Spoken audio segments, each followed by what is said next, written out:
Olá pessoal, somos do Com Prumo e Sem Rumo e hoje eu estou aqui no Venezianos Pub Café, um lugar histórico aqui de Porto Alegre, e eu estou aqui com a Ali, gestora aqui da casa.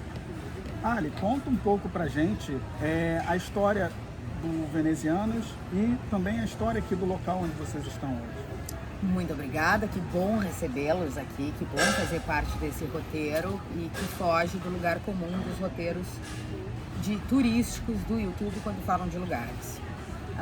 Começando pela Travessa dos Venezianos. Eu gosto de fazer sempre um apanhado histórico do lugar em que nós nos encontramos. Costumeiramente se diz que o bairro Cidade Baixa é um bairro boêmio e sempre foi um bairro boêmio de Porto Alegre. Essa informação é equivocada. Essa verve boêmia espalhada por todas as ruas que nós temos no bairro se consolidou nos anos 2000 desse século. Porto Alegre, como a maioria das cidades do país, sempre teve bairros, e esses bairros boêmios transitaram como características noturnas. Eventualmente foi o centro de Porto Alegre, depois foi o Bonfim, em outra época foi na região da Guete, teve uma época inclusive na Getúlio Vargas, no Menino Deus. Teve uma migração de espaços e de boemia. A Cidade Baixa se consolidou mesmo, de fato, nos anos 2000 e se mantém até hoje, felizmente. O bairro Cidade Baixa, ele começou como bairro, aí nós estamos falando do início de Porto Alegre, porque a cidade alta de Porto Alegre, geograficamente falando, ficava até a Rua Duque de Caxias. Zona alta de Porto Alegre. Tudo que ficava abaixo da Duque de Caxias chamava-se Cidade Baixa. Este bairro tinha apenas duas ruas. Uma rua do Imperador, que é onde é a Rua da República, e a Rua da Imperatriz, onde é a Rua Venâncio Aires. Então, essa faixa enorme de terras não tinha rua nenhuma. Depois, essas duas ruas, Rua do Imperador e Rua da Imperatriz, se ligavam com a Rua da Olaria, onde é a Rua Lime Silva hoje. E por que eu faço esse apanhado histórico? Primeiro, porque essas terras todas eram de propriedade do Barão do Gravataí. Barão do Gravataí, um homem muito rico, casado com baronesa do Gravataí. Por que Rua do Imperador? Porque eles tiveram o privilégio, à época, de receber o imperador Dom Pedro II na sua casa. Casa essa que é onde fica o Pão dos Pobres, casa viva até hoje, que fica, perdão da redundância, no começo da Rua do Imperador, hoje Rua da República. Por que eu faço esse apanhado histórico? Porque Barão do Gravataí morre, Baronesa do Gravataí herda toda essa extensão de terras e eles não tinham outros herdeiros. Mulheres, à época, não poderiam administrar o seu patrimônio. Baronesa tenta durante muitos anos administrar o seu patrimônio e não consegue. Só consegue mais próximo do final do século XIX. Enquanto isso, essas terras ficaram terras sem dono, sem administração. E nós estamos enfrentando um momento histórico muito relevante, onde o intrudo, que era a tradição dos 40 dias antes do Carnaval, entra em desuso. O que é o intrudo? Antes do Carnaval, a gente acha que o Carnaval é uma instituição carioca, e brasileira. Não é. O Carnaval, da forma que ele existe hoje, ele teve uma influência europeia definitiva. Sim. Antes disso, europeia, sim, mas portuguesa. Tínhamos o intrudo. O que é o intrudo? Sabe quando tu passa na faculdade, joga farinha, joga limão, joga ovo? Era essa a tradição que se tinha nos 40 dias antes da Páscoa no Brasil, porque é uma tradição portuguesa. Essa tradição, como eu falei, entra em desuso e os cariocas dizem, quem sabe vamos tirar isso do nosso cotidiano e vamos introduzir aquilo que no norte da Itália se faz, que é o Carnaval de Veneza, com fantasias e alegorias. Os gaúchos porto-alegrenses, querendo imitar o que acontecia na corte, disseram, vamos abolir o intrudo também e vamos instituir o carnaval. Quando do intrudo havia 2 famílias em Porto Alegre. Essas famílias tinham brigas severas. Uma família levava, inclusive, o sobrenome Masson, da joalheria Masson, que tem até hoje, e entoava a bandeira branca e verde. A outra família criou uma escola, e a primeira escola de carnaval de Porto Alegre, que o nome é Família Venezianos. Na realidade, Escola Carnavalesca Venezianos. E quais as cores que eles entoavam? Vermelho e branco. Por isso que nós temos nas nossas toalhas o vermelho e branco até hoje, para lembrarmos quem somos e de onde viemos. Então, nesta esquina começa o Carnaval de Porto Alegre. Exatamente nessa esquina, carregando o vermelho e branco. E por que eu fiz o apanhado sobre ruas do bairro? Porque à época, como essa terra estava sem dono, a baronesa do Gravataí não conseguia administrar os seus bens, era aqui que eles se reuniam para ensaiar o carnaval. E antigamente, como se funcionava? Que rua é? Aonde que eles estão? Lá na Rua dos Venezianos. Então essa rua que hoje é Rua Joaquim Nabuco, era, antes de ser Joaquim Nabuco, Rua dos Venezianos. Passa a ser Rua Joaquim Nabuco no século XX, muda o nome, mas a Travessa dos Venezianos mantém o nome. Por que isso é mais importante do que nós imaginamos? Eu não sei se vocês gostam de futebol ou não, eu sou gremista, mas graças a esse vermelho e branco que começou nesta esquina com o Venezianos, com o Carnaval dos Venezianos, o Clube Internacional de Porto Alegre tem vermelho e branco na sua camiseta. Isso são todos fatos comprovados e históricos. Sabemos que o futebol começou como um esporte de elite. Na primeira reunião que se deu para criar o Esporte Clube Internacional, foi aqui perto, foi na José Bonifácio com João Pessoa. Isso está escrito em ata no Internacional. Há uma maioria partícipe da reunião que fazia parte da escola carnavalesca Venezianos e uma minoria da Esmeraldino, que era verde e branca, lembra? Como a maioria era venezianos, eles disseram: vamos ter vermelho e branco na nossa camiseta e não verde e branco. Por pouco o Internacional não foi verde e branco. O presidente do Internacional, em ata, o primeiro presidente, tinha 17 anos. Havia uma dúvida se colocaria um preto na camiseta junto com o vermelho e branco, mas isso se desfez e até hoje a camiseta vermelho e branco do Internacional se mantém. Então a importância histórica dessa região é muito relevante. Isso tudo, esses fatos se sucederam começando nessa esquina. E vai para além daqui, né? Vai, claro, isso se expande. E quando falo da baronesa do Gravataí, outro fato relevantíssimo, que baronesa do Gravataí, como disse, fica viúva e tenta durante muitos anos administrar os seus bens. Consegue só mais próximo do final do século XIX, como eu disse para vocês. Ela foi a primeira mulher em Porto Alegre que obteve o direito de administrar os seus bens com uma permissão da Câmara de Vereadores. E segundo fato relevante, se nós caminharmos em todo o bairro Cidade Baixa, só há 2 ruas com nome de mulheres. Uma, Baronesa do Gravataí, e outra, Sofia Veloso. Então essas histórias se intercalam. E quando se fala da relevância, digo de novo, repito, dessa esquina, ela é muito maior do que nós imaginamos e ela reverbera por cantos que as pessoas sequer imaginam que tenham iniciado aqui. A possibilidade de uma mulher administrar os seus bens depois de uma luta muito grande, o carnaval que inicia aqui nessa esquina, a cor do manto de uma instituição de futebol do tamanho do Internacional de Porto Alegre começa nessa esquina. E assim nós vamos. Posso falar também do Príncipe Custódio, matéria da Portela do ano deste carnaval. Príncipe Custódio morou na esquina contrária do Venezianos, também na Travessa. Então nós temos uma panela muito grande de informações reunidas nesta mesma esquina e estendidas até a Travessa dos Venezianos.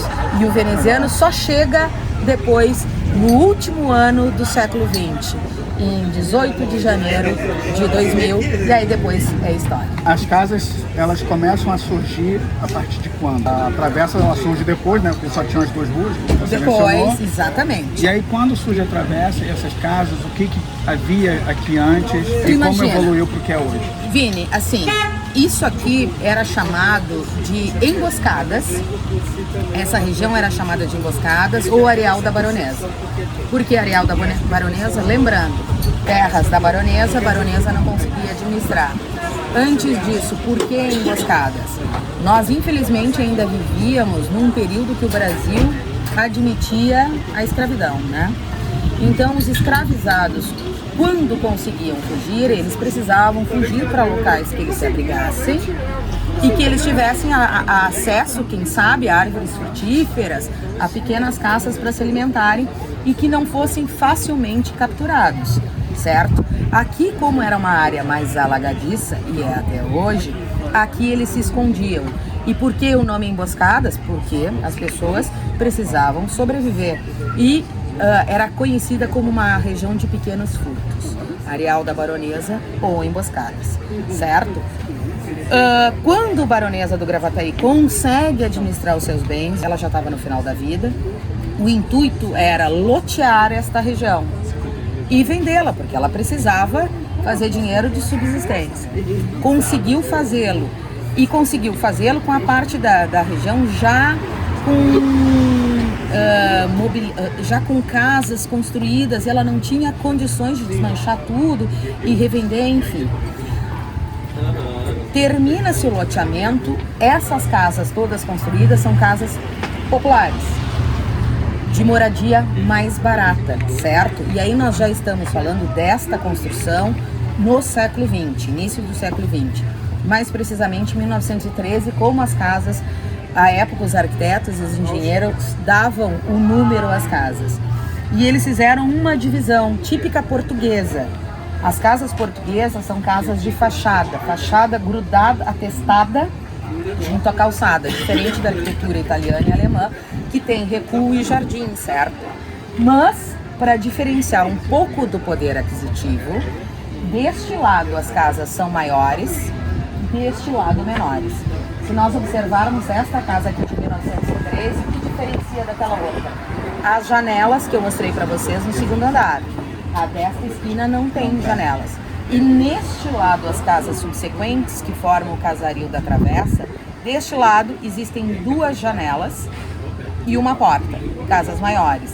Deste lado, uma janela e uma porta. Então, essas casas deste lado todo maiores, da esquerda, da direita, todas menores.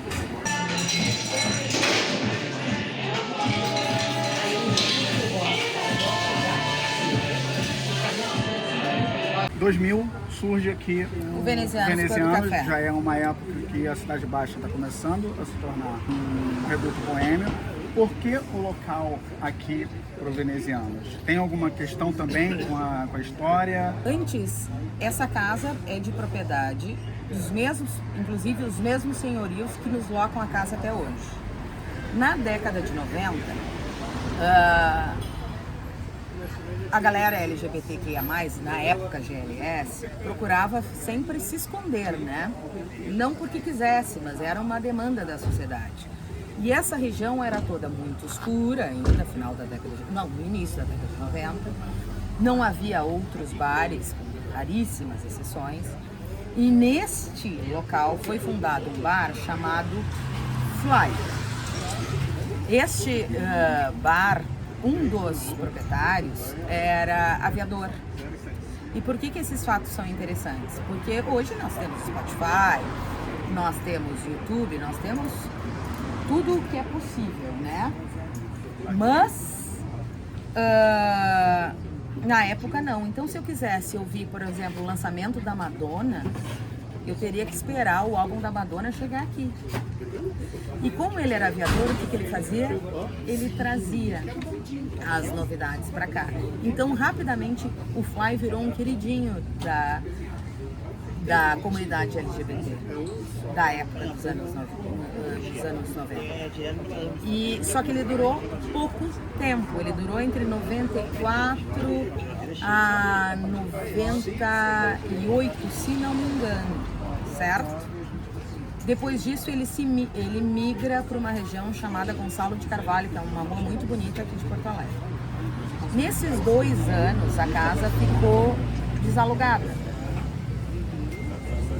Não tinha nada nessa casa. O que se deu? Vera Ardaz e Carmen Santos, casadas à época, queriam um lugar que elas pudessem frequentar. Já havia, claro, outros eventos LGBTs, mas todos voltados para a Bosnia e que não tinham gastronomia.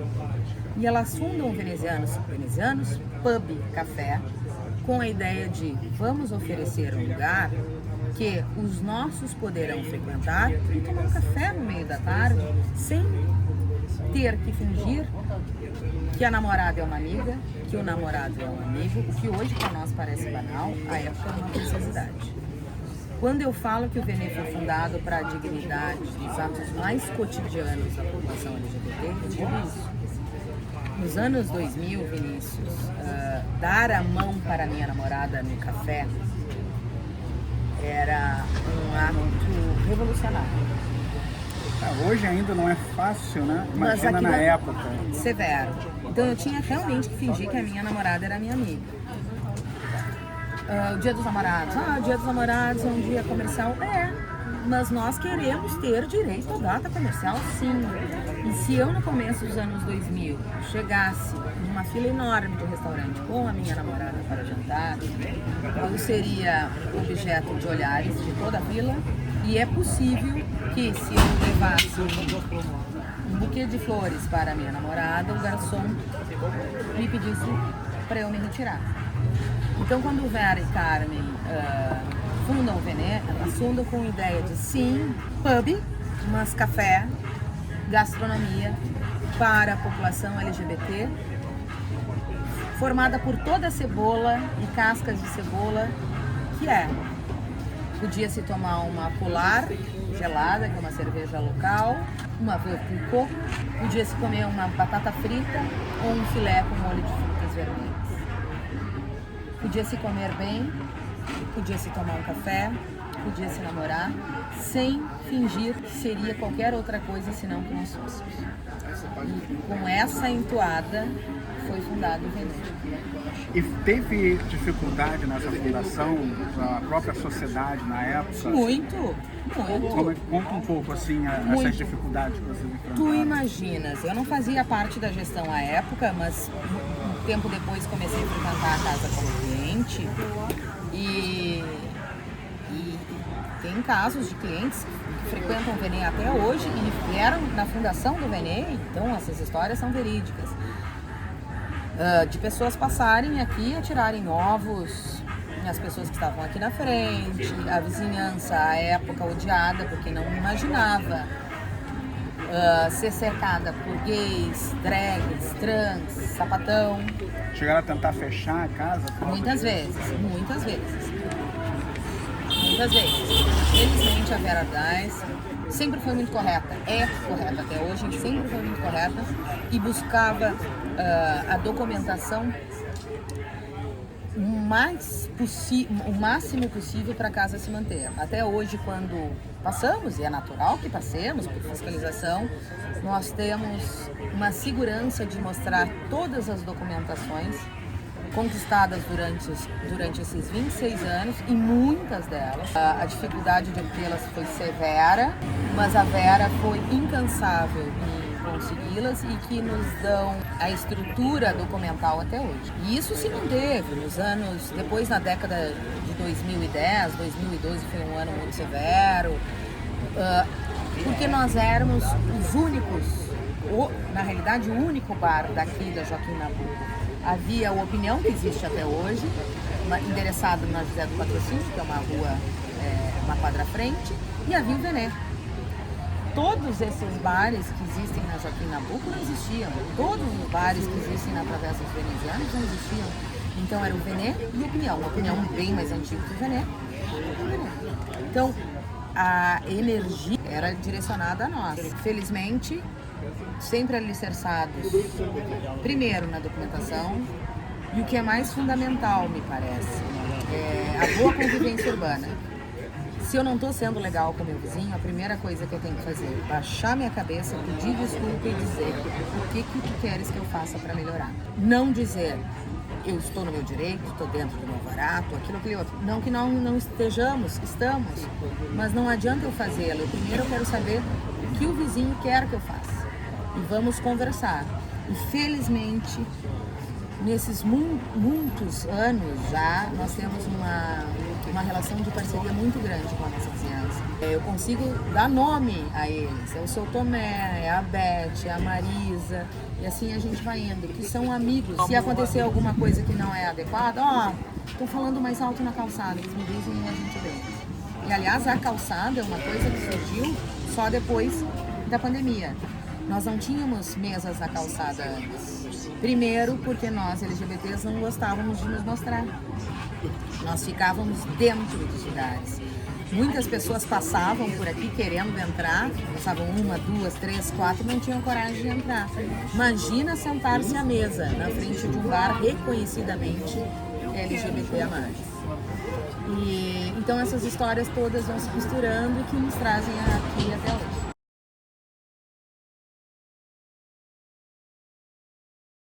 E falando em dificuldades, além de que vocês enfrentaram essa questão LGBT, e acredito que ainda deve passar por algumas, afinal, ainda continua sendo uma luta, né, a causa LGBT, vocês também passaram por outras questões, como por exemplo, pandemia, como você mencionou agora, e também as enchentes que alagaram aqui boa parte de Porto Alegre e também outras cidades do Rio Grande do Sul.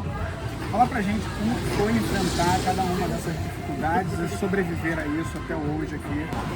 Vini, antes da pandemia, na realidade de 2012 até 2020, nós sofremos, como todos no nosso mercado, sofreram por crises econômicas, crises políticas. Nós tivemos, que nós não podemos esquecer, as manifestações em relação à passagem de ônibus, que foram manifestações muito severas aqui em Porto Alegre. Nós tivemos questões políticas, de ordem política, de alternância de governo, e alguns não concordavam, tampouco aceitavam a nossa causa, porque fulano, o X não tem a cobrança que nós que trabalhamos com a causa LGBT temos. Passamos já por todos esses viés. Chega março de 2020, nós enfrentamos um desafio, como toda a população mundial, absolutamente desconhecido. Depois de março de 2020, como todo mundo sentiu, nós não sabíamos o que fazer. Equipe, artistas que se apresentam na casa, como nós íamos sobreviver, como nós pagaríamos os aluguéis, como as pessoas viveriam e a causa maior. Vamos morrer ou não? Estamos vivas, temos que cuidar para, não morrer, 2, para não transmitir o Covid para outra pessoa, 3, sobreviver. Vamos colocar tudo isso na balança. Decidimos fazer uma feirinha do Veneza. O que era a feirinha? Eu comecei a fazer brigadeiro, vamos fazer pão, fazíamos 5 ou 6 itens e vamos vender aqui no Vené no sistema Peg Leve, que era permitido. Nisso, muitos da nossa rede perderam seus empregos, trabalhavam na área de gastronomia e começaram a fazer pães em casa, molho, massa, tudo que pode imaginar no quesito gastronomia. O que nós decidimos? Como a nossa rede é maior do que redes pequenas individuais, vamos comprar destas pessoas e vamos vender aqui no Vené. Aí eles propuseram, muitos deles, vamos fazer em consignação, aquilo que vocês venderem no seu passo. Isso não. O negócio tem que ser negócio para os dois, né? E isso foi crescendo, Vinícius, que aquilo que era para ser com 5 produtos, nós chegamos a ter quase 90 produtos no balcão, girando todos os dias. Claro, vendíamos rúcula orgânica, ovo orgânico, todo o nosso estoque de vinho. Vendemos as louças da casa, porque não havia menor sentido eu ter louça de porcelana guardada se eu não sabia quando eu ia usar. Vendemos pano de prato, salgados, bolos, pestos, geleias, fazíamos Páscoa especial, enfim. E assim nós conseguimos nos manter durante 2 anos. De forma paralela, e eu falo isso com muito orgulho, durante alguns meses, considerando as provisões da casa, nós conseguimos manter cestas básicas para a equipe e para os artistas que tocavam na casa. as provisões acabaram. Um grupo de clientes com grana disse: Ali, claro, nós não sabemos para quem vamos doar nosso dinheiro para ajudar as pessoas, mas nós confiamos em vocês. E eles chegaram num consenso e nos mandavam 5 toneladas de alimentos por mês em caminhões aqui, e nós redistribuíamos para artistas, para galera de rua, para galera que estava sem nenhuma perspectiva de receber nada de quem quer que seja. E a Clarice e eu administrando isso. Eu disse: gente, nós estamos distribuindo 5 toneladas. Vocês não podem imaginar o que era a fila. Essa informação se espalhou, né? E isso aconteceu durante muito tempo, gente. Inclusive, um grande amigo do teu filho esteve aqui na semana passada e disse: Ali, eu recebi as cestas básicas de vocês lá na praia. E aquelas cestas básicas me mantiveram durante a pandemia. E eu nunca vou esquecer disso. É o fato de pessoas que tinham grana confiarem na gente, e muita gente dependia dessa confiança. E a rede funcionou. Tanto que nós sobrevivemos. E essa rede é a rede que mantém o Venezianos Clube Café até hoje. Essa é a rede que na enchente, quando ainda nós estávamos pagando os financiamentos, é que nos manteve, porque na enchente nós perdemos tudo. Mas todo mundo perdeu tudo, é verdade. Eu não tenho dúvida disso. Muita gente. Só que nós tínhamos e ainda temos isolamento acústico. E eu dizia, parede tu lava, né? Isolamento acústico, como é feito com lã de rocha, ele absorve. E quando ele secar, ele vai desmoronar. E a casa toda do primeiro andar desmoronou. Eu tenho fotos disso. É geladeira chumbada na parede, perdemos. As TVs lá em cima, nós perdemos. Geladeiras do segundo andar, TV do segundo andar, perdemos. Mas a água chegou no teto do segundo andar? Não. Mas como nós tínhamos proteção acústica, veio tudo. Cada vez que se passava com lancha, jet ski aqui na volta, a água fazia assim, né? E quando a água faz assim, ela sobe. E ela não tinha como sair. Então as madeiras do segundo andar ainda estão marcadas. E o resto que a água não tocou, oxidou. Então nós perdemos absolutamente todas as geladeiras, fornos. Nós perdemos tudo. A documentação. Nós salvamos as obras de arte. E eu disse, nesse período, o Ocidente, que é um lugar que eu respeito muito, numa quarta-feira, que não era véspera de feriado, junto com o DJ Luciano Lima, disse: vamos fazer uma festa pro Veneno uma quarta-feira, no meio da enchente, para ver se vocês conseguem arrecadar uma grana. O Luciano me disse: quantas pessoas tu achas que virão? Eu disse: se chegar a 80 vai ser isso, né? Não é véspera de feriado, tem uma enchente acontecendo. Bom, 1000 pessoas foram no Ocidente naquela quarta-feira, e nós fizemos um ingresso, pague quanto quiser.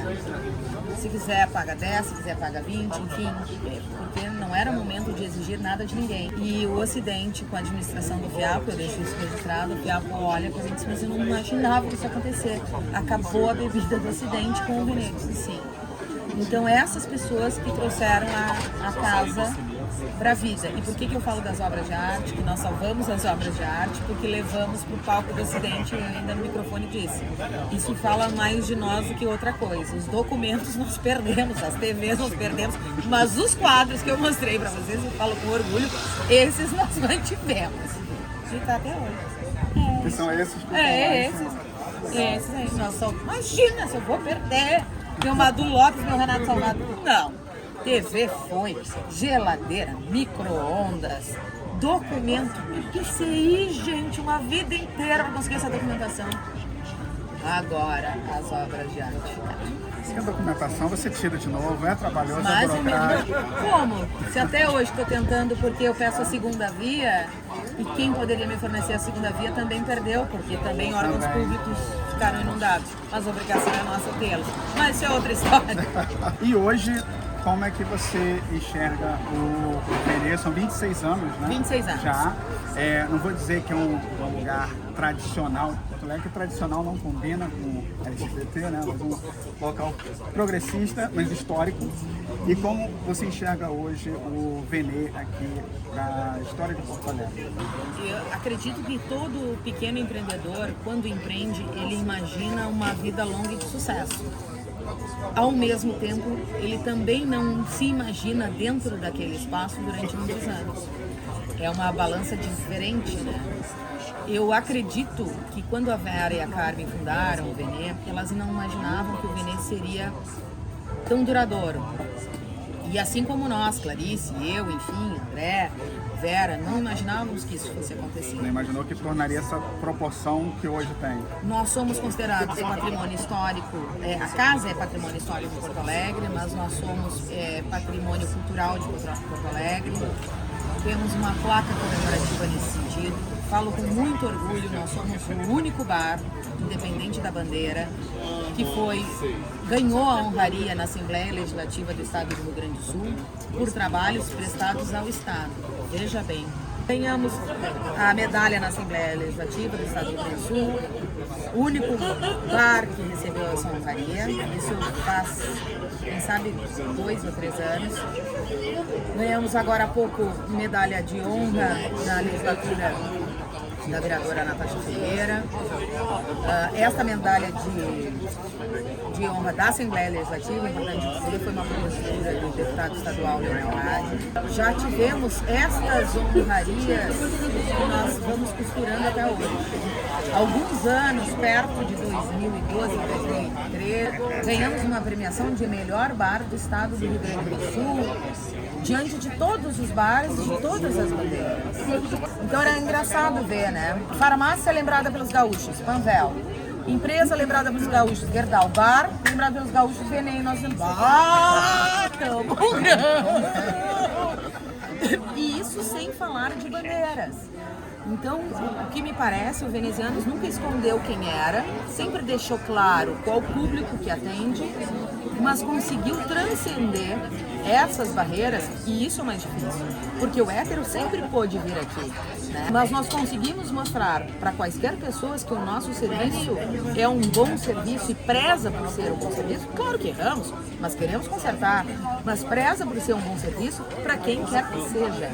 Como eu te disse, se tu quiser tomar uma Dom Perignon aqui, eu estufo meu peito, vou rapidinho no toalete, pinto primeiro meus olhos, meu cabelo e digo sim, tem Dom Perignon. Se tu quiseres tomar um whisky 38 anos da casa Shiva, tem aqui. Não, e o mais importante, sem querer distinguir quem quer que seja, sexualidade, cor, gênero, enfim. Mas aí tu tem só produtos caros, então é velho caro. Não. Por exemplo, quando tu entras numa loja, tu pode estar com 20 pila no bolso. Tu chega numa loja e tu não quer que o vendedor te ofereça o pior.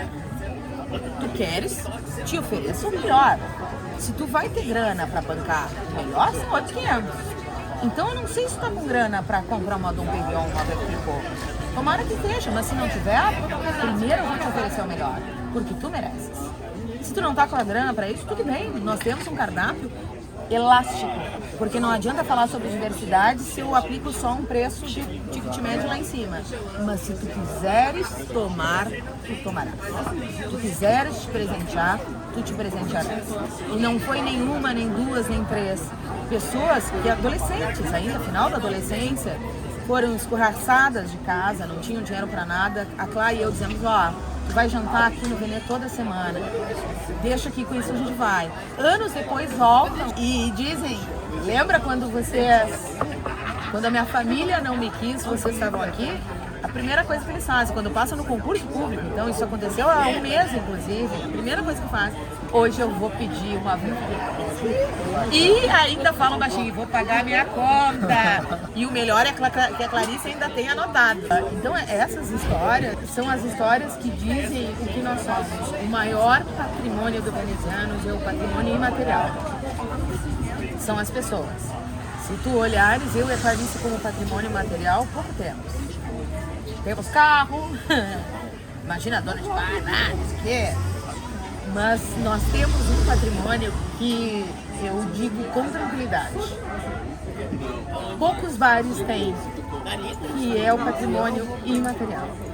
Às vezes que nós precisamos, as pessoas nos ergueram. As pessoas colocaram nossas contas em dia, as pessoas nos deram coragem de continuar, e isso aí pouca gente tem. Não, e a gente só pode parabenizar por todo esse trabalho que vocês estão fazendo, pela história, não? Não bebi o suficiente ainda. Se eu tivesse bebido, eu já tava cantando, eu faria, ó. Falta agora ter uma tema de escola de samba, né? O Benê contando a história do Já Benê. propuseram. Eu digo, eu estou velha, gente. Eu tô velha. Bom, eu estive aqui com a Ale. Ale, muito obrigado por proporcionar não só a gente e quem está vendo o vídeo a conhecer a história da casa, mas um pouco da história, vai ter uma aula aqui de história da gente. Contadora de história. Qual é a minha profissão? Contadora de histórias. Poder conhecer a história aqui do Venezianos, do café, que são 26 anos, é mais do que um bar, é uma luta constante, e serviços não só a quem vem aqui beber, mas serviços também à sociedade. Bom, parabéns. Obrigada. Até a próxima história aqui em Porto Alegre, galera.